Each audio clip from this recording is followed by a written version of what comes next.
Jill, run for that house!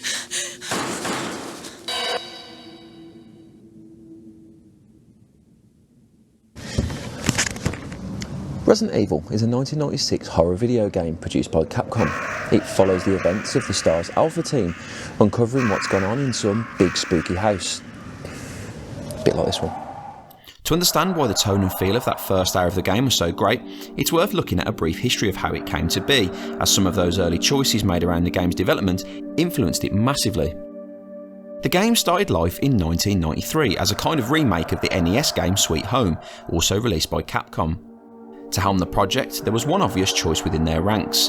Who better to direct a gory horror game about a zombie outbreak started in a secret underground laboratory than the man who had just wrapped up on Disney's Goof Troop for the Super Nintendo. But Capcom can be forgiven for taking a perceived risk here. The game was not expected to sell very well and was more of a sign of Capcom trying new things away from their Mega Man and Street Fighter franchises, because we certainly didn't need any fucking more Street Fighter in the mid-1990s, did we?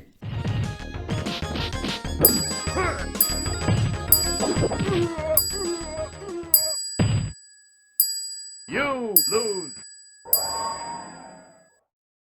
Stepping into a director's role for the first time, Shinji Mikami would oversee the early development of Resident Evil, creating many concepts for both the characters and the plot for what was planned to be a SNES game. To be fair to Capcom, it proved to be a stroke of genius giving Mikami the helm, and he would go on to establish himself as a legend with fans and bank managers alike. But in these early days, he was keen to showcase his talents, and it's this ambition that helped inform the scope and scale of the game's story. By 1994, development was moved to the original PlayStation, and the focus of the game was finalised. The perception was that the PlayStation lacked the raw power to realise a full 3D world at the time, even though later amazing titles such as Bubsy 3D proved this wrong. A compromise using 3D real-time characters mixed with 2D pre-rendered backdrops was finally settled upon, and this ensured the original vision of the game remained intact. The PlayStation was new. It was a technological leap on par with when humans ditched the car in favour of the Sinclair C5. Coding and developing for a disc-based system introduced new possibilities, such as CD-based music and speech. If Resident Evil had made it to the SNES as planned, we may have grown up reading Final Fantasy-style text boxes for the dialogue.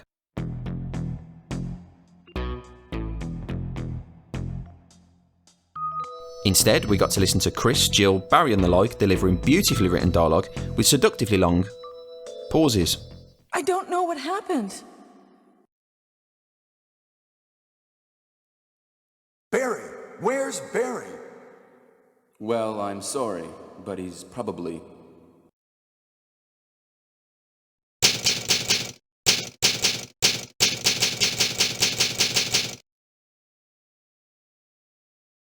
A CD-based console such as the PlayStation also gave Mikami access to full-motion articulated real moving video footage cutscenes, and it's from the introduction to Resident Evil that much of its B-movie aesthetic is taken.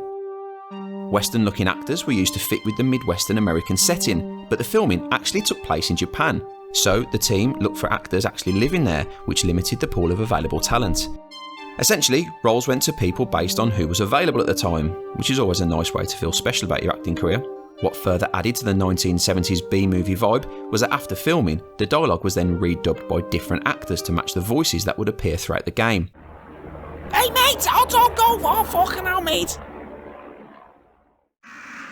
Soon it was 1996, and so was born one of the biggest entertainment franchises of all time that would spin several questionable sequels, terrible movies, and a whole generation of fans that thought that the greatest thing ever was a meme about a sandwich, which was the best thing since the sliced bread which a sandwich was made from. That was too close. You were almost a Jill sandwich. You're right. But what makes the intro to the series so good? Why is that first hour so appealing? Why can't dogs look up? Some of these we'll try to answer. We start with the FMV intro that shows us this game is actually serious in its tone and quite gory too. We touched on the acting, which certainly isn't a level that would win any awards, unless it was an award for making a piece of wood look like it was confused as to how it got a role in a video game cinematic. We follow Alpha Team looking for their pals from Bravo Team. Their helicopter has crashed and we don't know why. Cue some gore, a bit more bad acting and shooting at the floor, and the game is starting to build the tension and mystery, raising questions like, why is this wearing sunglasses at night? Just when your brain starts to engage with the harrowing tale of Alpha Team's plight, the player is hit with a classic suit-up scene featuring some music that would have been out of place even if Resident Evil was released in 1986, let alone 1996. We then see some text that couldn't have been more on the nose if it had said this.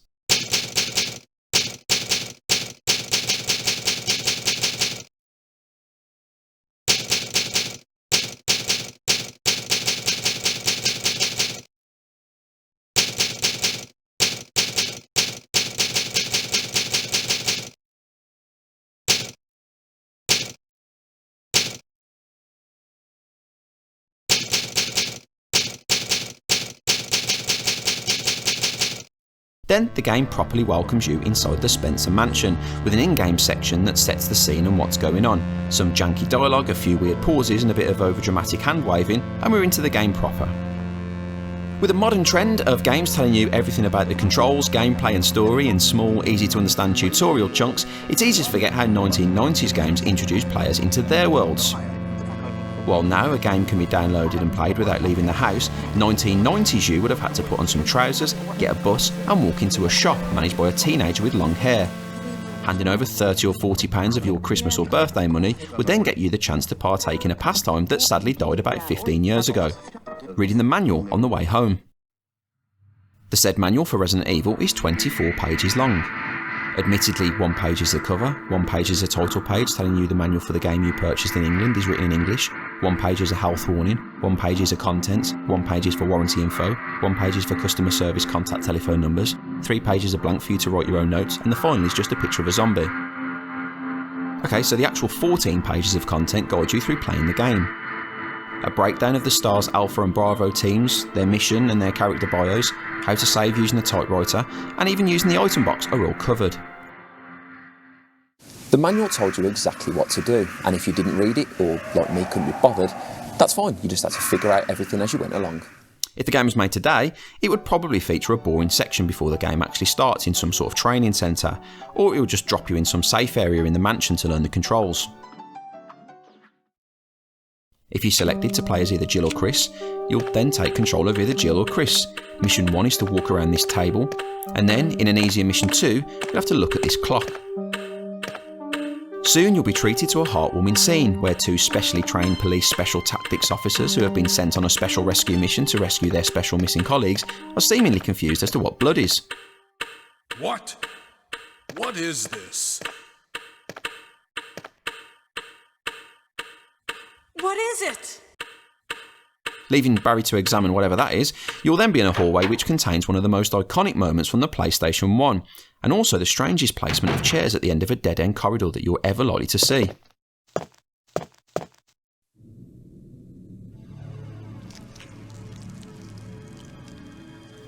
Within less than 60 seconds of taking control of the game, you could be dead, and most likely you were on your first playthrough. I wasn't, it was amazing. You can either stand and fight this first zombie, which may result in you getting dead, or do as I did, because I read it in a magazine, and turn around using the tank controls and run away, where Barry will take control of matters and then immediately stand in the blood, gore and brain pulp of the thing he's just decapitated. What is it? It's at this point in the game where I started to think these guys don't actually know what they're doing. If you chose to play as Chris at the start of the game, things pan out a little differently, but essentially you'll still have to meet the same zombie and head back into the main hallway, by at which time you should be a bit more familiar with the controls, and you'll also realise that Jill should have kept her gun on one of those strings that you put kids' mittens on. Oh, and by this point you'll probably want to be a smart ass and try and go back out the front door.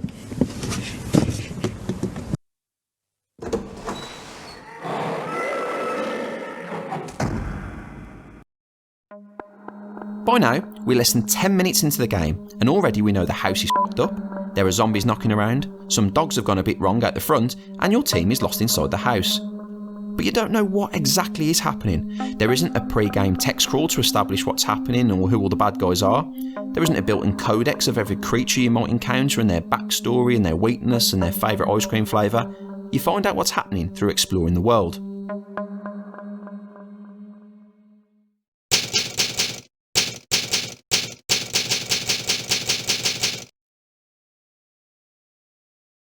Next up, you'll probably stumble into this room here. You can see something on the top of the statue and a random ladder that some placed right in the middle of the room. Again, today we will be told what to do, but here we have to work it out for ourselves. Turns out you can push objects, yeah, who knew, and that might help us in about 5 minutes time.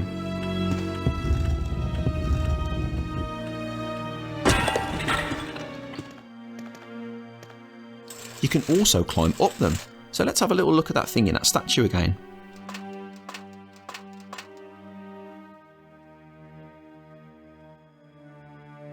From here, we now have a map of the mansion, because for me, I find it's always good to keep a map of your house inside your house. And from here, the game unfolds in a sort of fill in the blanks exercise.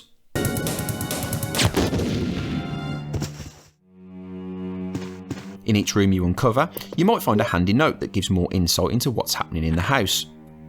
Or in some rooms you might even find a seemingly random item that actually turns out to be conveniently useful later on. And those door opening animations, well, you better get used to them. They account for about 97% of the game's runtime, but they're actually just there to hide loading screens. Technically, the next bit that's loading into the game is hidden behind that door. You essentially walk from room to room, going to places you haven't yet visited. That's basically the same for the next 5 or 6 hours, randomly opening doors to areas that you haven't been yet, pushing things around to see if they uncover something, working out ridiculously convoluted puzzles, go to a place, find a thing, see if it fits that hole in that other thing. The gameplay is simplistic by today's standard, but the story cuts in and out to ensure you won't get bored along the way. Richard, what happened? Oh, Jill, this house is dangerous. There are terrible demons. Ouch! But what happens to the opening of a video game when it's not produced for a niche, intelligent horror audience, and instead is produced for Call of Duty fans who like to sit around in their pants shouting homophobic and racial abuse at other teenagers online? The death of the franchise's credibility arrived when Resident Evil 6 was released in 2012, but while the game was received negatively and joked about still to this day, why is a mainline title in the same series so different to the original? Well, let's now have a look at how Resident Evil 6 opens in comparison. The prologue is the first bit of the game you're expected to dip into.